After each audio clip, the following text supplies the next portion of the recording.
제가 우리 서강교회에 온 지 만 2년이 되었습니다. 횟수로는 3년이 되었죠. 우리 성도님들께서 그동안 많이 기도해 주셔서 오늘 드디어 위임식과 또 장로 임직식이 있는 귀한 날입니다. 그동안 많이 기도해 주셨죠? 한 주간 기도할 때 하나님께서 기도시키면서 떠오르는 분들이 좀 많이 있었습니다. 먼저는 우리 교회 원로 목사님이 떠올랐습니다. 원로 목사님께서 원로로 추대되시던 그날에 모든 행사를 마치고 원로 목사님과 사모님 배웅하는 그 자리에서 사모님께서 저희 가정에게 축복하시면서 하신 말씀이 지금도 잊혀지지 않습니다.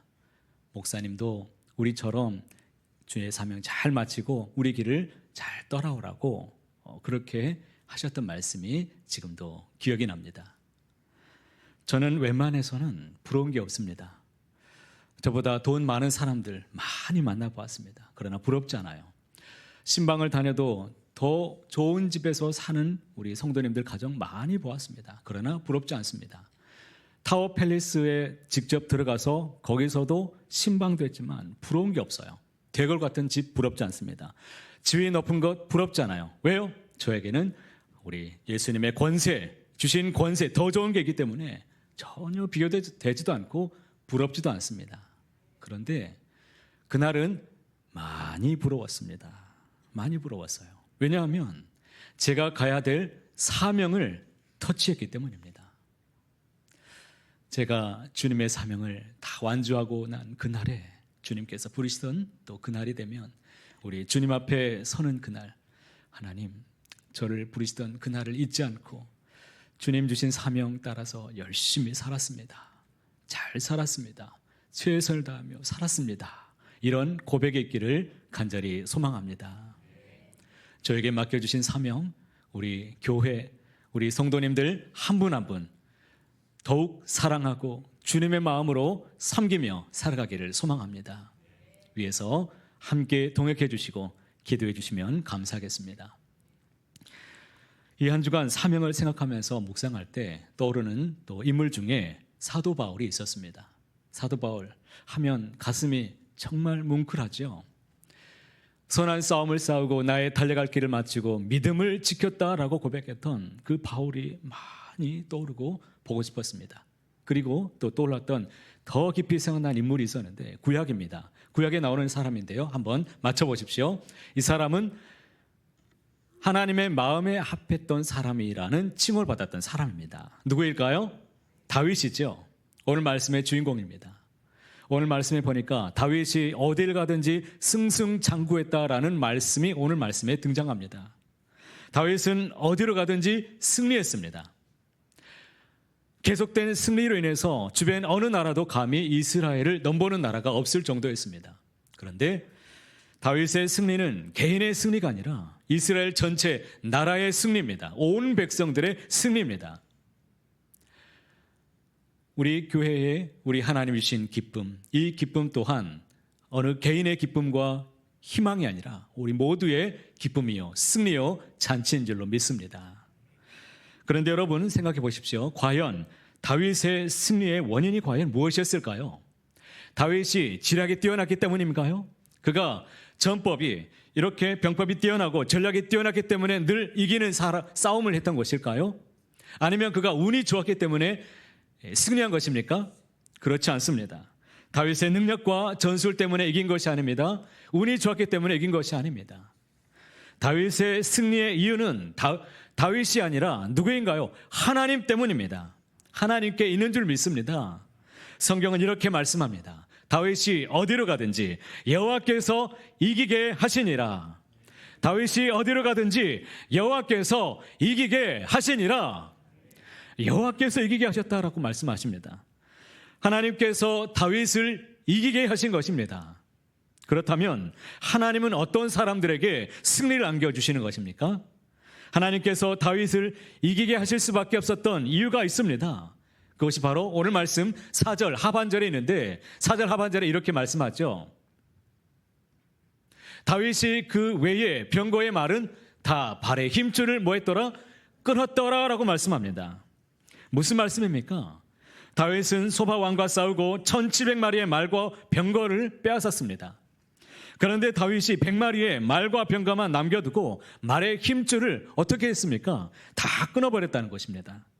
당시의 말은 요즘 말로 말한다면 탱크나 어떤 전갑차로 비교될 만큼 막강한 무기였습니다. 그런데 다윗은 말의 힘줄을 끊어버렸다는 것입니다. 말에게 있어서 힘줄은 생명줄입니다. 말의 힘줄을 끊어버리게 되면 그 말은 전투력이 상실됩니다. 기동력이 완전히 떨어집니다. 그 말의 가치는 그냥 효용 가치가 하나도 없는 것입니다. 그렇다면 왜 다윗은 말의 힘줄을 끊어버렸을까요? 그것은 말의 힘을 의지하지 않고 오직 하나님을 의지하겠다는 믿음의 선언인 줄 믿습니다.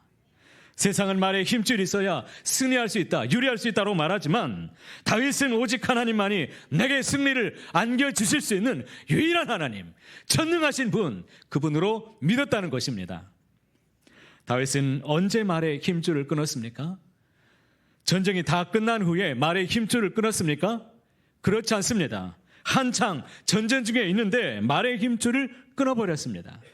말의 힘줄을 끊고도 전쟁에서 패하지 않았습니다. 힘이 약해지지 않았습니다. 전쟁에서 오히려 이기는 싸움을 할 수 있었다는 것입니다. 누가 이기게 하셨습니까? 하나님께서 이기게 하셨다라고 말씀하십니다. 말의 힘줄을 끊는 것은 하나님, 저는 더 이상 세상의 힘을 의지하지 않겠습니다. 오직 하나님, 여호와 하나님을 더욱 의지하겠습니다. 하나님만이 나의 승리의 원천이십니다. 이러한 믿음의 고백입니다. 이 고백에 있는 사람만이 이 말의 힘줄을 끊어낼 수 있는 그런 사람들입니다. 사랑하는 성도 여러분, 오늘 여러분이 의지하는 말의 힘줄이 과연 무엇입니까? 말의 힘줄은 하나님 대신에 내가 의지하는 그 어떤 대상, 그 어떤 무엇이겠지요. 또한 하나님과의 관계를 멀어지게 만드는 그 어떤 것들입니다. 한국교회 트렌드 2025라는 책이 출간이 되었습니다. 10월에 출간된 이 책을 보면서 이 책은 내용이 주로 한국교회 성도님들의 생활 패턴, 신앙생활 모습들, 이것을 자세하게 분석해서 보고한 책입니다. 목회적으로 도움이 되겠죠. 그래서 목회를 계획하면서 이 책을 읽고 묵상하면서 한국 교회가 지금 현재 안고 있는 심각한 문제 중에 가장 큰 문제가 과연 무엇일까요? 한번 생각해 보십시오. 종교 다원주의일까요? 이단의 문제가 아주 심각한데 이단의 문제가 아주 심각한 문제입니까? 동성애가 아주 시끄러운데 동성애 문제 때문에 한국 교회가 지금 큰일 났습니까? 그렇죠. 큰일입니다. 이 문제들은 정말 심각한 문제들이죠. 우리 성도님들이 자각하고 있고 인식하고 있는 문제들입니다. 그래서 기도하고 이것들에 대해서 저항하면서 싸우고 있지만 그런데 대부분의 90% 이상의 성도들이 흔들리고 이미 휩쓸려 있고 이미 영향력 안에 들어간 이 문제가 무엇이냐면 세속화입니다. 90%의 성도들이 이미 세속화에 젖어 살고 있다는 것입니다. 여러분, 이 세속화가 무엇입니까? 세상에 영향을 받아서 성경의 이 말씀대로 살지 않고 기준이 무엇이냐면 세상의 가치, 세상의 기준대로 살아간다는 것입니다. 이것이 바로 세속주의요, 세속화입니다. 교회가 이 세속화의 바람이 들어와서 많은 성도들이 하나님의 말씀을 기준으로 삼지 않고 세상의 기준과 형편대로 세상에서 이것 없이는 살 수 없다고 붙들며 살아가는 것들이 많다는 것입니다. 그게 어떤 게 문제가 됩니까? 세속화는 본연의 비전, 내가 가지고 있는 어떤 사명의 길, 이것을 붙잡지 못하게 상실하게 만든다는 것입니다.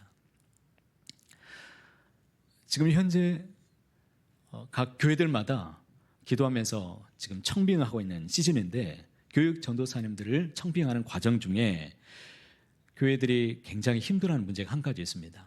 예전에는 청빙을 공고하게 되면 그래도 또 여러 통 들어오는데 요즘에는 우리 교육 전도사님들이 사역을 기피하는 현상이 아주 심각해졌습니다.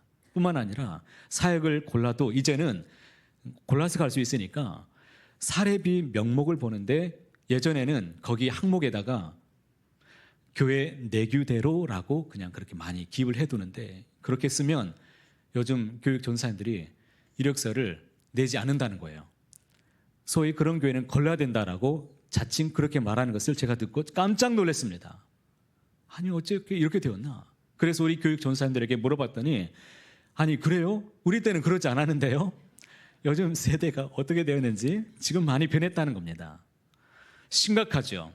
그만큼 세속화의 물결이 우리의 사명의 길을 따라가지 않고 자꾸 무언가 더 좋은 환경, 더 좋은 것, 이 세속적인 것을 더 구하고 찾고 있다는 것입니다. 여러분, 우리는 어떤가요? 그것만 있으면 나도 모르게 어깨에 힘이 들어가게 만드는 게 있습니까? 그것이 없으면 내가 살 수 없을 것 같은 게 혹시 있으십니까? 그것이 채워지면 이것만 있으면 내가 무엇이든지 할 수 있겠다라는 것이 있으십니까? 이런 것들이 다 무엇이냐면 말의 힘줄입니다. 여러분, 그것이 돈입니까? 아니면 세상의 명예입니까? 세상 사람들이 말하는 소위 백입니까? 나의 재산입니까? 아니면 혹시 우리 자녀들이 나의 힘줄입니까? 사실 1000마리가 넘는 이 말의 발의 힘줄을 끊어버린다는 것은 이것은 정말 어려운 일입니다. 말의 이 발의 힘줄을 끊어버렸다는 이 현장을 백성들이 한번 목격했을 때 어떤 생각이 들었겠습니까? 왜 이리 아까운 것을, 왜 하필이면 전쟁통에 이 어려운 때에 이것을 끊어버리십니까? 불만을 가진 세력들이 과연 없겠습니까? 그러나 다윗은 아까워하지 않고 과감하게 모든 것을 발의 힘줄을 다 끊어버렸다는 것입니다. 말의 힘줄을 끊어버리려면 용기가 필요합니다. 그 용기가 무엇이냐면 바로 믿음입니다. 하나님이 나를 지켜주실 수 있다는, 책임져 주신다는 믿음. 우리의 전쟁에서 하나님께서 승리를 주시는 분은 오직 하나님이다 라는 이 믿음, 이것이 바로 용기요 믿음이라는 것입니다. 그랬더니 성경이 이렇게 말씀하십니다. 다윗이 어디로 가든지 여호와께서 이기게 하시니라. 다윗이 어디로 가든지 여호와께서 이기게 하시니라. 이런 승리의 역사가 우리의 인생 가운데도, 전쟁과 같은 나의 영적인 삶의 자리 가운데도 이기게 하시는 역사가 있기를 주님의 이름으로 축복합니다. 사랑하는 성도 여러분, 우리는 말에 힘줄을 아까워하지 않고 정말 과감 없이 여러분 끊을 수가 있겠습니까?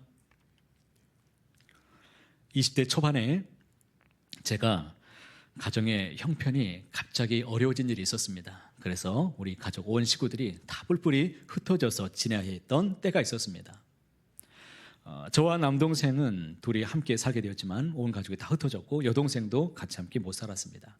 동생은 광주 광역시에 있는 어느 언덕배기의 집 단칸방에 창문 잠깐 하나, 작은 창문 하나 있는 거기에서 거주했던 적이 있었습니다. 그때 저는 대학교에 휴학을 하게 되었고 우리 남동생, 저랑 4살 차이가 나는 막내인데 우리 동생은 그때 고등학교에 진학했지만 학교에 자퇴하게 되고 그냥 검정고시를 준비하고 있었을 때였습니다.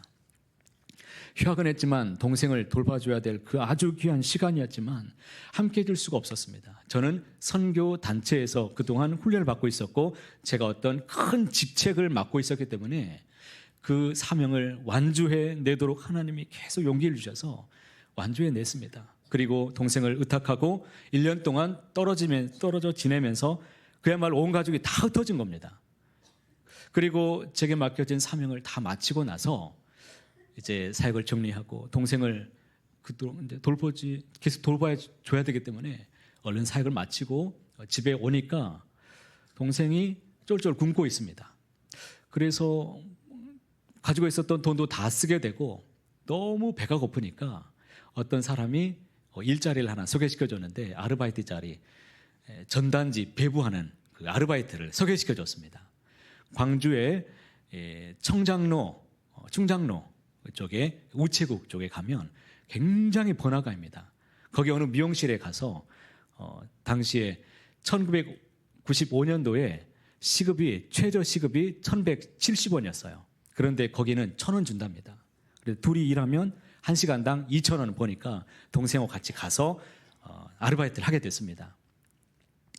그런데 얼굴이 막 푸석푸석하니까 그 미용실의 원장이 누렇게 떠있는 얼굴 보면서 얼굴에 크림 좀 바르라고 로션을 발라주더라고요. 얼굴 바르고 충장로 그 한복판에서 사람들이 굉장히 많은 인파가 지나다니는데 거기서 소위 말하는 찌라시를 막 돌리면서 한참을 돌렸습니다. 3시간, 4시간 그렇게 한참을 돌리는데 사람들이 잘 받아줍니까? 받으면 던져버리거나 막 썩소를 뿌리거나 막 주려고 하니까 저리 피해서 돌아가고 막 이러니까 마음이 많이 아프고 힘든데 내가 여길 왜 왔을까 막 그런 마음이 들고요. 창피하더라고요. 그런데 그 순간에 저희 동생은 이제 건너편에 맞은편에 좀 한 30m 방향에 좀 떨어져 있었는데 동생을 보니까 동생도 똑같이 거절을 당하면서 있는데 마음이 그때 많이 아팠습니다. 왜 동생까지 데려와가지고 내가 이 고생을 시키나 그런 마음이 들어가지고 마음이 좀 아팠는데 마침 그때 거린 한 명이 쩔룩거리면서 저희 앞으로 걸어오더라고요. 바구니 하나를 들고서. 저는 모른 척했습니다. 그러니까 지나가더라고요. 지나가는데 동생 앞으로 절룩거리면서 가는 겁니다. 그런데 동생이 호주머니에 손을 넣더니 동전 500원짜리를 꺼내가지고 그 바구니에 탁 올려놓는 겁니다. 그래서 제가 그것을 보고 순간에 화가 좀 났습니다. 아니 우리가 지금 몇백 원 벌겠다고 지금 이렇게 고생하고 있는데 그 돈 줘버리면 우리 뭐 먹고 사냐? 그런 마음이 들어가지고 화가 나서 쫓아가서 막 혼냈습니다. 그랬더니 동생이 저한테 뭐라고 한 줄 아세요? 형, 어려운 사람들끼리 서로 도우며 살아야지. 이 말을 하는 겁니다. 형, 어려운 사람들끼리 서로 도우며 살아야지. 저는 그 말을 듣고 그 자리에서 꼬꾸라졌습니다. 마치 큰 방망이로 머리를 한 대 내려친 그런 기분으로 너무 충격을 받았습니다. 사명을 가지고 있었고 부르심 받아서 산다고 했던 내 인생, 그런데 제가 붙잡고 놓치지 않고 붙잡으려고 했던 게 무엇인가? 그 시간 그날 밤 제가 얼마나 많이 울었는지 모릅니다. 동생을 그냥 데리고 가서 너는 이제 내가 생계는 내가 책임질 테니까 너는 이제 공부만 해라. 그리고 공장에 좀 알아보고 들어가게 됐습니다. 지난주에 요나가 물고기 뱃속에 들어갔다고 했던 것을 어느 학교라고 그랬습니까? 물고기 학교에 들어갔듯이 그 공장은 저에게 마치 광야 학교와도 같았습니다. 뭐 일을 해본 적이 없으니까 가서 사고도 많이 쳤습니다. 가서 2번 죽을 뻔했고요. 한 번은 감옥에 갈 뻔했고요. 한 번은 수백만 원을 물어줄 뻔했습니다. 그런데 그때마다 하나님께서 저에게 은혜를 얼마나 주셨는지 2번 다 살아났고요. 또 감옥에 갈 뻔도 했지만 감옥도 안 갔고요. 수백만 원을 물어줄 뻔했지만 안 물어줬습니다. 다 하나님이 넘어가게 하셨습니다. 그때가 언제였냐면 제가 하나님을 마음속 깊은 곳에서 원망할 때였습니다.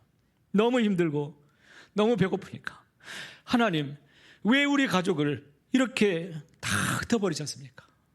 왜 우리 가족을 지켜주지 않았습니까? 마음속에 원망이 많이 드니까 하나님을 저만큼 밀어내는 그 순간들이 있었습니다. 그때마다 하나님께서 이런 사인을 주시면서 내가 너를 사랑한다, 내가 너를 지켜줄 것이다, 내가 너와 함께 할 것이다, 이런 말씀을 계속 주시는 사인들이었습니다. 그래서 저는 세상에 끈이 하나도 없었고 믿을 리도 없었고 의지할 사람도 없었지만 오직 하나님이 저의 끈이 되어주셨습니다. 어느 날 하나님께서 아브라함에게 내 사랑하는 독자 이삭을 바치라고 오늘 갑자기 말씀하십니다. 하나님께서 이삭을 번제물로 바치라고 말씀하셨던 것은 이삭에게 연결되어 있었던 집착의 끈, 이 세상의 희망의 끈, 너의 어떤 의지의 끈을 끊으라는 것이었습니다. 하나님보다 더 의지하고 사랑했던 모든 끈을 끊어내라는 것입니다. 참된 믿음의 대상, 희망의 대상, 이 의지의 대상은 오직 한 분 하나님밖에 없다는 것입니다. 여러분, 이 세상에 우리가 의지할 대상은 그 어떤 것도 없습니다. 오직 우리가 믿을 분은 하나님밖에 없습니다. 참된 믿음의 대상이요, 내 의지의 대상이요, 내가 믿어야 될 끈, 그 희망은 오직 하나님 한 분밖에 없음을 꼭 믿으시길 바랍니다.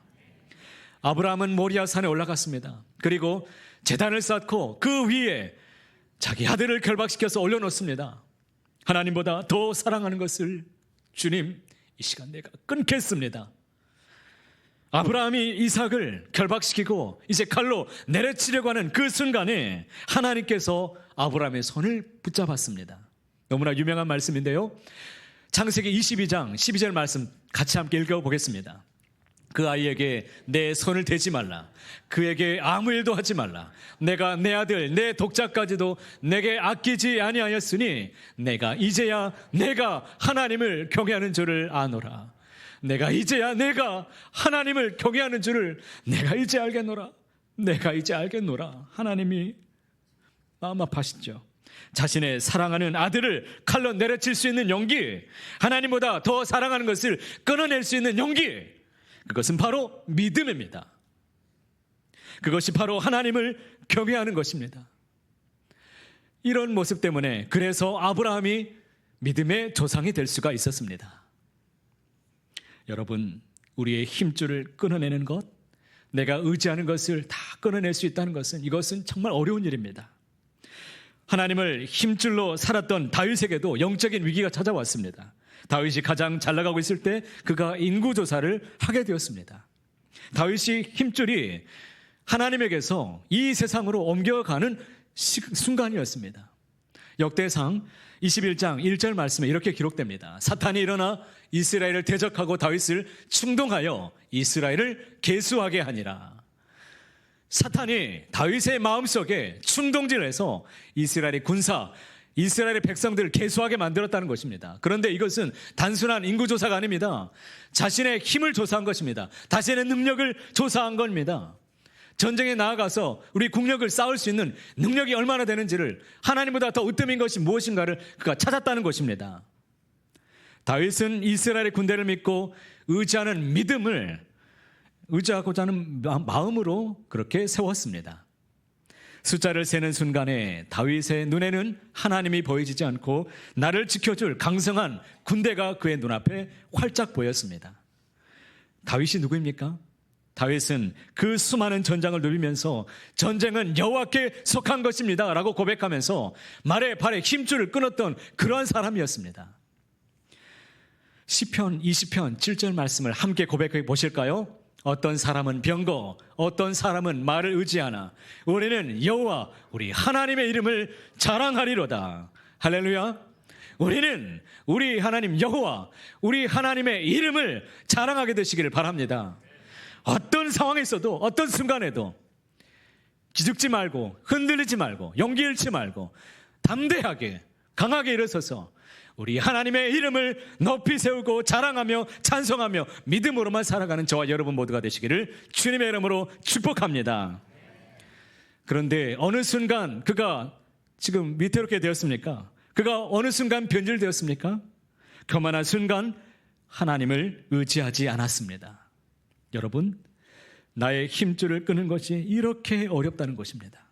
사탄은 끊임없이 우리를 충동질합니다. 그것이 없으면 내가 살 수 없을 것 같죠? 그것을 위해서 살아갑니다. 내가 했어. 내가 할 수 있어. 대단하지. 너의 능력이야. 끊임없이 우리를 사탄은 충동질합니다. 사랑하는 성도 여러분, 나의 힘줄을 끊어야 합니다. 여러분, 나의 힘줄이 무엇인지를 잘 생각하시고 그것을 끊어내시길 바랍니다. 우리의 힘줄이 끊어질 때 비로소 하나님이 우리를 대신해서 우리를 도와주시고 우리의 힘이 되어주실 줄 믿습니다. 우리는 야곱이 야곱강에서 하나님과 씨름했던 사건에 대해서 우리는 잘 알고 있습니다. 야곱은 지난 20년간의 하란의 생활을 다 청산하고 이제 고향으로 돌아갔습니다. 돌아가는 그 자리에서 야복강에서 그는 홀로 남았습니다. 홀로 남은 그에게 하나님께서 찾아오셔서 씨름을 거셨습니다. 야곱의 인생은 붙잡는 인생이었습니다. 태어난 순간에도 그 형 에서를 붙잡고 태어났던 인생입니다. 끊임없이 그는 사투하면서 무언가를 끈을 붙잡고 살았던 인생이었습니다. 이 순간도 천사를 놓지 않고 끝까지 붙잡았습니다. 하나님의 천사가 야곱을 이기지 못하니까 어떻게 했습니까? 야곱의 환도뼈에 있던 둔부의 힘줄을 내리쳤습니다. 창세기 32장 32절 말씀에 이렇게 기록되어 있죠. 그 사람이 야곱의 허벅지 관절에 있는 둔부의 힘줄을 쳤으므로 이스라엘 사람들이 지금까지 허벅지 관절에 있는 둔부의 힘줄을 먹지 아니하더라 라고 말씀합니다. 허벅지 관절은 몸의 중심을 지탱해주는 뼈를 말하고 있습니다. 달릴 수 있는 힘을 주는 힘줄입니다. 하나님께서 야곱의 둔부의 힘줄을 내리치신 이유가 과연 무엇이겠습니까? 야곱은 자기의 힘줄을 붙잡고서 끊임없이 그것을 붙잡고 살아왔던 인생이었습니다. 지난 20년간 삼촌 라반의 집에서 자신의 힘줄로 버텨왔습니다. 지난 세월 동안 너무나 힘들고 고통스러웠지만 무너지지 않으려고 끝까지 자기 힘을 써가면서 버텨온 인생이었습니다. 그러나 하나님께서 야곱의 그 버텼던 허벅지 관절, 그 힘줄을 쳐버렸습니다. 여러분 한번 생각해 보십시오. 씨름할 때 상대방의 허벅지 관절 뼈를 치게 되면 어떻게 되겠습니까? 한번 상상해 보십시오. 몸의 중심이 무너지면서 그대로 앞으로 쓰러지게 되어 있습니다. 몸의 균형을 잃으면 앞으로 꼬꾸라지게 됩니다. 이 사람 야곱은 앞으로 꼬꾸라지면서 하나님 품에 안기게 되었을 것입니다. 무슨 의미입니까? 야곱아, 너의 인간적인 방법과 술수를 이제 다 내려놓거라. 너가 내 품에 안긴 것처럼 너의 옛 성품을 이제는 꺾고 내 품에 이대로 안겨 있거라. 내가 아무리 힘주고 버틴다고 해서 이 순간에 내가 과연 무엇을 할 수가 있겠느냐. 야곱아, 이제 내 품에 그냥 안기거라. 내가 널 안고 이 야복강을 내가 건널 것이다. 내가 널 위해 일할 것이다. 너의 인생의 짐, 너의 인생의 전쟁을 내가 승리할 수 있도록 내가 지켜줄 것이다. 내가 싸울 것이다. 창세기 28장 15절 말씀이 이 말씀이죠. 함께 읽어보겠습니다. 내가 너와 함께 있어 내가 어디로 가든지 너를 지키며 너를 이끌어 이 땅으로 돌아오게 할지라. 내가 내게 허락한 것을 다 이루기까지 너를 떠나지 아니하리라 하신지라. 베델에서 약속하신 하나님, 내가 내게 허락한 것을 다 이루기까지 결코 떠나지 않으리라고 하신 약속의 말씀을, 베델에서 주셨던 약속의 말씀을 하나님이 이루시고 하나님이 끌고 가신 분이 하나님이셨습니다. 힘줄이 끊어진 야곱은 그제서야 하나님 품에 안길 수가 있었습니다.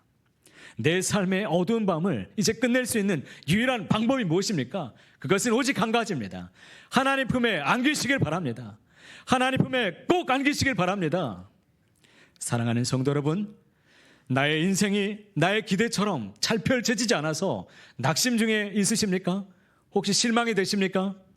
나의 힘줄이 끊겨져서 아무것도 할 수 없다라고 죽을 것 같습니까? 절망 앞에 엎드려서 여러분 울고 계십니까? 여러분 꼭 기억하시길 바랍니다. 나의 모든 힘줄이 끊어져서 하나님 앞에 꼬꾸라질 때에 그때 하나님이 역사를 하시기 시작하신다는 것입니다. 그때 하나님께서 우리 인생 가운데 일하시는 놀라운 시간입니다. 여러분 주님의 품에 안기시길 바랍니다. 인생의 문제, 자녀의 문제, 물질의 문제, 사업의 문제, 그 어떤 것도 주님의 이름 앞에 나아가서 맡기시길 바랍니다.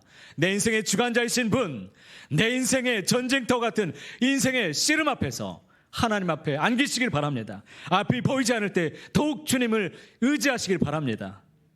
주님께서 우리에게 이와 같이 똑같이 말씀해 주실 것입니다. 너의 인생의 전쟁은 나에게 속하였느니라. 내가 일할 것이다. 내가 책임질 테니까 걱정하지 말아라. 염려하지 말아라. 우리의 힘줄이 끊어질 때 비로소 하나님이 역사하실 수 있으십니다. 바라기는 세상에 있는 모든 근심과 염려의 문제 다 주님께 맡기시고 의탁하면서 나의 힘이 되신 여호와, 나의 능력이 되신 여호와, 나의 구원이 되신 하나님을 굳게 믿고 믿음으로 찬송하며 믿음으로만 살아가시는 저 여러분 모두의 삶이 되시기를 높으신 주님의 이름으로 간절히 축복하며 소원합니다.